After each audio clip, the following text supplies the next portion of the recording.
Okay hello. तो अब हम बात करने वाले हैं किसके बारे में, एंडोप्लाज्मिक रेटिकुलम के बारे में। अब ये बेसिकली है क्या, ठीक है। अब इसको चाहो तो तुम ऐसे समझ सकते हो कि ये एक तरीके से बहुत बड़ा नेटवर्क है। अब कंपैरिजन देखो तो ये दिखने में तो कुछ इस तरीके का होता है, बट कंपेयर करना चाहो तो हमारी बॉडी के सर्कुलेटरी सिस्टम से इसको कंपेयर किया जा सकता है, ठीक है। इसका क्या मतलब है, तुम्हारी बॉडी के अंदर नसें होती हैं, मतलब आर्टरीज होती हैं, वेन्स होती हैं, तुम्हारा हार्ट ब्लड को पंप करता है, और हमारी जो वेन्स होती है, नस होती है, वो पूरे बॉडी में खून को लेके जाती है, वापस लेके आती है। ये पूरा का पूरा हमारा सर्कुलेटरी सिस्टम होता है। ये बेसिकली क्या होता है, एक नेटवर्क ही है, एक तरीके से पूरे के पूरे सेल के अंदर का एक नेटवर्क है। जैसे हमारे शरीर का नेटवर्क है ये जो आर्टरीज वेन्स होती हैं, वैसे ही हमारे पूरे के पूरे क्या कहते हैं, सेल का नेटवर्क क्या है, एंडोप्लाज्मिक रेटिकुलम। अब इस नेटवर्क का बेसिकली काम क्या है, क्या क्या जरूरी क्यों है, ठीक है, देखते चले जाओ। सबसे पहली बात तो इतना समझ लो, large network of membrane bound tubes, कुछ ट्यूब्स का और शीट का, एक तरीके से ट्यूब होती है और शीट्स का एक क्या है, नेटवर्क है। अब अगली बात यह है कि it look likes long tubules और राउंड और ऑब्लोंग बैग्स, जिसको वेसिकल बोला जाता है। अब देख सकते हो यहाँ पे ट्यूब्स तो लगी रही हैं, तुम्हें बैग्स जैसे भी लग रहे होंगे, ठीक है। तो बैग्स जैसे भी लगते हैं, राउंड भी हो सकता है और वैसे भी हो सकता है, तो इसके शेप डिफरेंट हो सकते हैं। इसको बेसिकली वेसिकल्स बोला जाएगा, ठीक है। ये देख रहे हो, ये हो गया, ये ट्यूब लंबी सी हो गई, ये सब इसको बोला जा सकता है कि क्या हो सकता है, लॉन्ग ट्यूब्यूल्स भी हो सकते हैं, लंबे लंबे ट्यूब्स भी हो सकते हैं, राउंड भी हो सकते हैं और ऑब्लोंग बैग्स भी हो सकते हैं, ठीक है। कहने का मतलब है कि अलग अलग डिफरेंट शेप्स में हो सकता है। ऑब्लोंग बेसिकली इस तरीके के जो शेप्स होते हैं ना, इस तरीके के ऐसे शेप्स तुमने देखा होगा, जो दवाइयों के शेप्स होते हैं उसको ओब्लोंग बोला जाता है। तो तुम यहाँ पे भी देख सकते हो, ऑब्जर्व करते सकते हो कि इस तरीके के शेप्स यहाँ पे प्रेजेंट हैं। तो वही है, डिफरेंट शेप्स अवेलेबल हैं एंडोप्लाज्मिक रेटिकुलम में। खैर अगली बात क्या है कि endoplasmic reticulum is similar to the structure of the plasma membrane, यानी इसका जो मेम्ब्रेन होता है, इसकी जो बाहर की लेयर होती है, कवरिंग होती है, वो बिल्कुल सिमिलर है किसके, प्लाज्मा मेम्ब्रेन के। यानी तुम कह सकते हो जैसे हमारे पूरे सेल का जो मेम्ब्रेन होता है, बाहर की जो कवरिंग होती है, और एंडोप्लाज्मिक रेटिकुलम की जो मेम्ब्रेन बेसिकली जो कवरिंग होती है, उसको सिमिलर कह सकते हो, दिखने में लगभग एक जैसी ही होती हैं। अब ये थी एंडोप्लाज्मिक रेटिकुलम के बारे में कुछ छोटी छोटी बातें।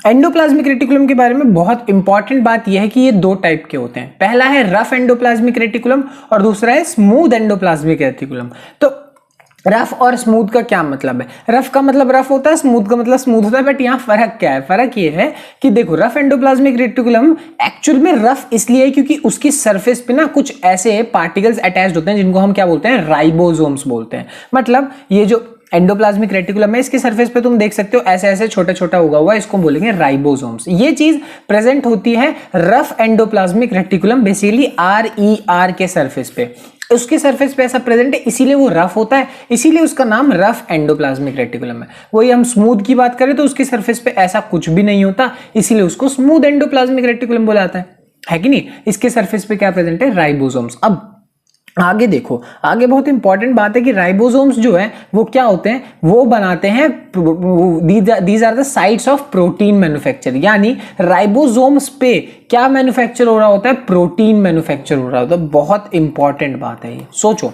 राइबोसोम्स एक तरीके से साइट है, एक जगह है। साइट का मतलब जो है ना, जहां पे चीजें होती हैं। तो राइबोसोम्स एक तरीके से साइट है जहां पे ये चीज बन रही है। क्या बन रही है, प्रोटीन एक्चुअल में मैन्युफैक्चर हो रहा है, बन रहा है, ठीक है।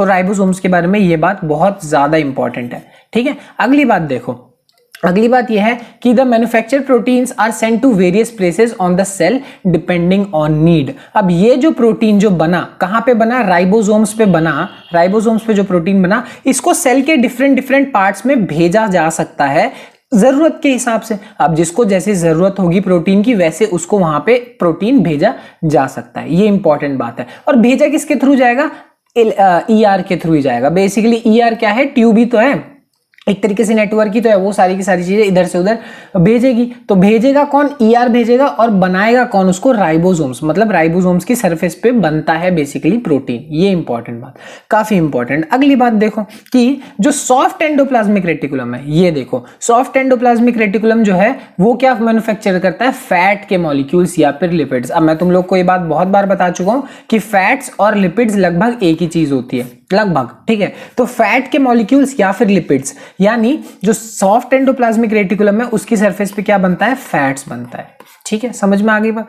तो रफ वाला क्या बनाता है, प्रोटीन, और सॉफ्ट वाला क्या बनाता है या फिर स्मूथ वाला क्या बनाता है, क्या बोलेंगे उसको, फैट या फिर लिपिड्स, ठीक है। अब ध्यान से सुनना, अगली बात बहुत ज्यादा इंपॉर्टेंट, मोस्ट इंपॉर्टेंट बात यहां तक में वो ये है कि ये जो प्रोटीन्स बन रहे हैं और जो लिपिड्स बन रहे हैं ये किस काम में हेल्प आते हैं, ये इस चीज में हेल्प आते हैं कि बिल्डिंग द सेल मेम्ब्रेन, जो सेल का जो मेम्ब्रेन होता है उसको बिल्ड करने में, उसको बनाने में, हो सकता है कभी कभी कुछ डैमेज ठीक करने में। कहने का मतलब ये है कि सेल मेम्ब्रेन यानी जो सेल की कवरिंग होती है उसको बनाने में ये प्रोटीन और ये लिपिड्स या जो फैट्स है वो काम में आता है। और ये प्रोटीन कौन बनाता है, राइबोसोम्स, और क्या कहते हैं, लिपिड्स कौन बनाता है, एसईआर, स्मूथ एंडोप्लाज्मिक रेटिकुलम। तो यानी रफ और स्मूथ दोनों का ही बहुत इंपॉर्टेंट रोल है सेल मेम्ब्रेन को बनाने में, और इस प्रोसेस को क्या बोला जाता है, मेम्ब्रेन बायोजेनेसिस। क्या बोलते हैं, membrane biogenesis. Very very important बात कि रफ का बनाया हुआ प्रोटीन और स्मूथ का बनाया हुआ लिपिड्स काम में आता है मेम्ब्रेन को रिकंस्ट्रक्ट, एक तरीके से बिल्ड करने में। समझ में आ गई बात। अगली बात सुनो बड़ी ही ध्यान से, वो क्या है, फंक्शंस ऑफ एंडोप्लाज्मिक रेटिकुलम। अब इसके फंक्शंस क्या होते हैं, सबसे पहला फंक्शन जो ये है कि वो क्या है कि बेसिकली वो एक तरीके से चैनल की तरह काम करता है और ट्रांसपोर्ट की तरह काम करता है। एक पूरा का पूरा सर्किट है, जैसे हमने कंपैरिजन किया था ना कि हमारे बॉडी के लिए जो सर्किट है एक तरीके से पूरा सर्कुलेटरी सिस्टम है, वैसे ही एंडोप्लाज्मिक रेटिकुलम एक तरीके से चैनल है जो कि पूरे सामान जो होता है, बेसिकली जो प्रोटीन्स है या फिर फैट्स है उसको सेल के डिफरेंट पार्ट्स में भेजता है, जिसको जैसी जरूरत होगी वैसे वहां पे। अब सेल का ये है, सेल के इस पार्ट को जरूरत है, इस पार्ट को, इस पार्ट को, इस पार्ट को, तो उस तक ले जाने का काम, ऐसे ले जाने का काम किसका होता है, एंडोप्लाज्मिक रेटिकुलम का होता है। ये बात बहुत इंपॉर्टेंट है क्योंकि वो एक चैनल की तरह है, एक तरीके से नेटवर्क की तरह है। अगली बात बहुत ज्यादा इंपॉर्टेंट ये है कि वो देखो वो एक तरीके से क्या प्रोवाइड करता है, एक साइटोप्लाज्मिक फ्रेमवर्क प्रोवाइड करता है, ठीक है। अब इसका ध्यान से सुनो, इसका क्या मतलब है, समझने में बड़ी प्रॉब्लम होती है।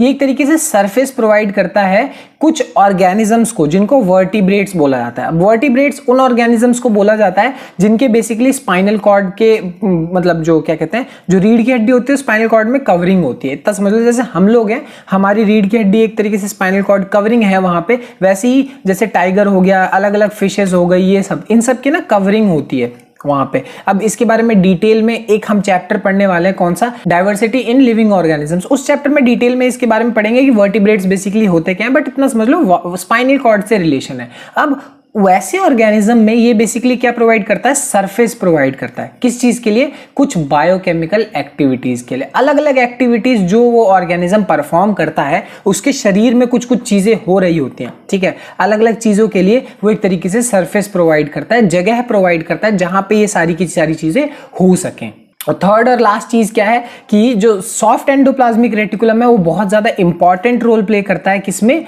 पॉइजन्स और ड्रग्स को डिटॉक्सिफाई करने में। अब जैसे पॉइजन्स और ड्रग्स हमारे शरीर में जाने के चांसेस होते हैं, उसको रोकने में, उसको डिटॉक्सिफाई करने में, उसको हमारे शरीर पे एक्ट करने से रोकने में बहुत बड़ा रोल प्ले करता है कौन, सॉफ्ट स्मूथ एंडोप्लाज्मिक रेटिकुलम। समझ में आ गई बात। तो बेसिकली फंक्शंस क्या है, अगर वन वर्ड में देखा जाए तो वन वर्ड में फंक्शन ये है कि एक तरीके से ये चैनल है या फिर नेटवर्क है, सामान को इधर उधर पहुंचाने का काम करता है। ये तो एग्जांपल है कि जैसे शरीर में है ना, यही सेम चीज सेल के अंदर कौन करता है, एंडोप्लाज्मिक रेटिकुलम। पहली बात तो ये। दूसरी बात, ये सरफेस प्रोवाइड करता है कुछ एक्टिविटीज के लिए, कुछ अलग अलग ऑर्गेनिज्म में जिनको वर्टिब्रेट्स बोला जाता है। थर्ड, ये क्या करता है, डिटॉक्सिफाई करता है पॉइजन्स को और ड्रग्स को। समझ में आ गई बात। ये है बहुत ज्यादा इंपॉर्टेंट फंक्शंस किसके, एंडोप्लाज्मिक रेटिकुलम के।